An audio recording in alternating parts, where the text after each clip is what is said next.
حضور علیہ السلام نے ارشاد فرمایا، قیامت کے دن جب کوئی سایہ نہیں ہوگا، 7 اشخاص کو اللہ تعالیٰ جل شان اپنے عرش کا ٹھنڈا سایہ نصیب فرمائے گا۔ ان میں سے پہلا عادل حکمران ہے، دوسرا وہ جوان جس کی جوانی اللہ کی یاد میں گزری، عبادت میں بسر ہوئی،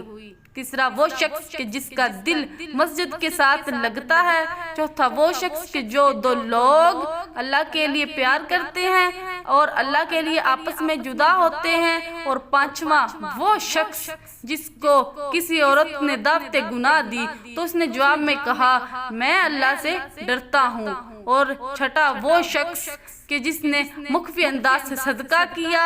یعنی کہ جو دائیں ہاتھ سے خرچ کرتا ہے اور بائیں کو اس کی خبر نہ ہوئی، اور ساتواں شخص کہ جس نے تنہائی میں بیٹھ کر اللہ کا ذکر کیا اور اس کی آنکھوں سے آنسو بہہ نکلے۔